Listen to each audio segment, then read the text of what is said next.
But I have a dragon. Oh, you have it. But he didn't come. Hi, my name is Paris Miller. I am originally from Durham, North Carolina in the United States of America. I was born and raised as a Christian.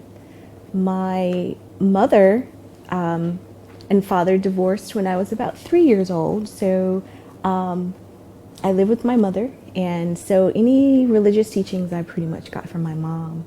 She wasn't extremely strict in terms of religion, but she considered herself to be Catholic more than anything, even though I did frequent Methodist, Baptist church. I went to undergraduate school in Greensboro, North Carolina, and that's when my journey towards Islam began. I didn't know it at the time, but it started then. When I was an undergrad, all freshmen were required to take Old and New Testament. That was the first time I'd ever started to study the Bible from a non-religious perspective, if I can call it that. I would say that it was very intellectual, more on an academic level. And we started with the Old Testament first. And that was very interesting to me because as a Christian, you really focus a lot on the New Testament and Jesus. That within Christianity, there were supposed to be laws and ways in which Christians were supposed to live their daily lives. I didn't see that growing up. I never practiced a lot of the things that I read in the Old Testament. The oneness of God was very clear to me in the Old Testament. And that was in great contrast to what I saw in the New Testament. The New Testament was void of law and how a Christian was supposed to live their daily life. Of course, within Christian teachings, there don't steal, don't lie, don't commit murder, all of these things, but the actual day-to-day worship of God, your relationship with God, how do you cultivate that? It was missing for me. Fast forward, and I'm in graduate school, and I'm engaged to be married. And so my journey to wanting to be a wife and ultimately a mother led me and my soon-to-be husband to the church. And so we started this journey of trying to find a church to get married in and to help us in the counseling of marriage and raising a family. And as we went from church to church, we were disillusioned. That's the best way to describe it. We were truly disillusioned. We didn't like what we saw in the church. I remember very specifically being invited to one of my husband's co-workers' churches. His father was the pastor, and he had like an entourage. And it was such a turnoff for us because it was more about personalities and less for us about our relationship with God, how we could connect with God. So we decided that we were going to read the Bible for ourselves one more time, just to get to the bottom of what it is that we believed. While I was in grad school, I was working part-time, and in comes a Muslim lady. And I explained to her what my husband and I were doing. We were reading the Bible, and because she had converted to Islam, she understood a lot of what I was going through.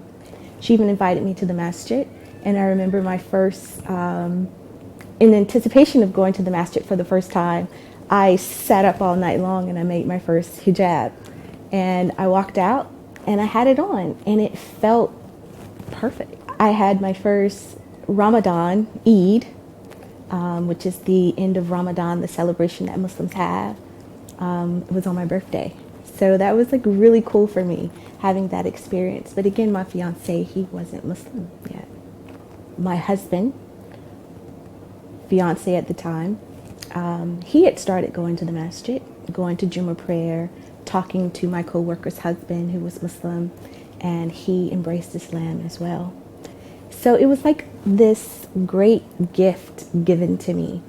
And my conversion to Islam was very intellectual. Upon reading the Quran, learning more about Islam, how the pieces of the puzzle, all the holes that were there for me as a Christian were filled. it settled in my heart in such a way. It was so peaceful. It was like, aha, that makes sense. It really made sense. And specifically around the personage of Jesus. The biggest concerns that I had was, number one, not rejecting Jesus. And Islam doesn't. Another thing that was a concern for me was finances, because I know in Islam we don't really engage in interest. And living in the West, that's how things operate a lot, with interest. And so as I learned more, I learned how to navigate that and what that meant for me as a Muslim. Embracing Islam has made me a more conscious person, a more mindful person. I have to be mindful in my dealings with my fellow brother or sister, in faith or out of faith, who are Muslims and non-Muslims. I have to think about my relationship with my family in a different way. But in Islam, especially when it comes to the mother, she just is raised to such a height. And it's about what you can do and give for that person in many ways. I became less self-centered. The ego is a big thing. It has allowed me to see myself as an individual, but also as a part of the group. And as an individual, I have a responsibility to the group. And I also see that the group has a responsibility to me. Speaking kind words, giving a smile, all of those things just become second nature.